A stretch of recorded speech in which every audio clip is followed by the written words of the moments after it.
Ingatlah, dari dalam kubur, suara saya akan lebih nyaring terdengar.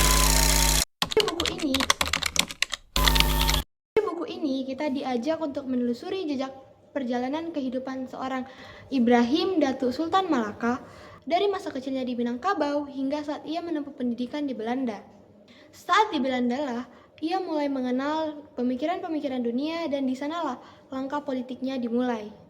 Tan Malaka terkenal karena berbagai pemikiran-pemikiran dan gagasannya yang terkenal kontroversial. Salah satunya adalah 100% merdeka.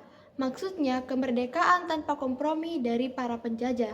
Selain di bidang politik, ia juga memiliki banyak pemikiran di bidang ekonomi, sosial, budaya, dan terutama pada bidang pendidikan.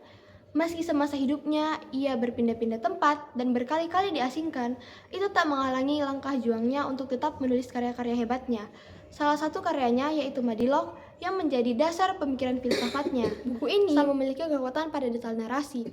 Penulis berhasil menuliskan gagasan-gagasan dan pemikiran Tan Malaka secara sistematis, yang membuat para pembaca lebih mudah memahami kontribusi dan gagasan-gagasan dari seorang Tan Malaka melalui buku ini. Dari segi fisik, saya kira buku ini sudah cukup bagus.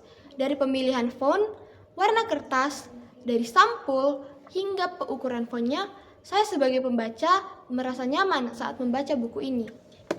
Mengenai gaya bahasa, saya memiliki dua pendapat karena menurut saya persepsi setiap orang membaca buku ini akan berbeda.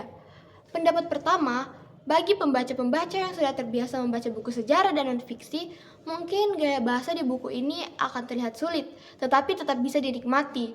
Kedua, bagi pembaca pemula, kalau misalnya kalian belum terbiasa dengan buku-buku sejarah dan buku-buku non-fiksi, mungkin gaya bahasa di buku ini akan terlihat formal dan susah dipahami.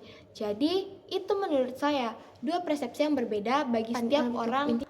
Pada zaman sekarang ini, banyak pembaca yang mencari inspirasi, motivasi, serta kutipan-kutipan dari sosok tokoh Tan Malaka.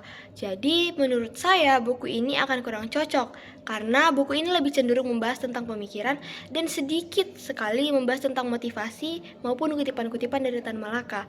Jadi, jika pembaca ingin mencari kekuatan secara emosional dan mencari inspirasi dari sosok Tan Malaka, mungkin buku ini akan kurang cocok bagi mereka. Dan itu, meski pada buku ini pada awal, tengah, hingga akhir buku ini memiliki banyak informasi yang penting dan berbobot, menurut saya masih ada beberapa bagian yang perlu disajikan secara ringkas lagi, agar pembaca tetap bisa menikmati tanpa kehilangan rasa fokus. Demikian, buku ini tetap menunjukkan nilai-nilai keberanian dan pantang menyerah dari sosok Tan Malaka. Buku ini secara terang-terangan mengatakan bahwa peperangan dan kemerdekaan tak hanya dapat direbut dengan senjata saja, tetapi juga dengan keberanian dan pemikiran serta semangat pantang menyerah.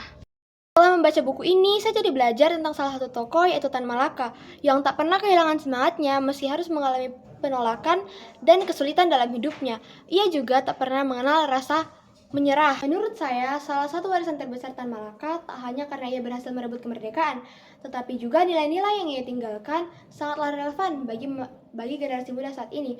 Di tengah arus informasi yang sangat deras, Tan Malaka ingin mengajarkan kepada kita bahwa kemajuan bangsa tak hanya dapat kita raih dengan keberanian bertindak, tetapi juga dalam keberanian berpikir.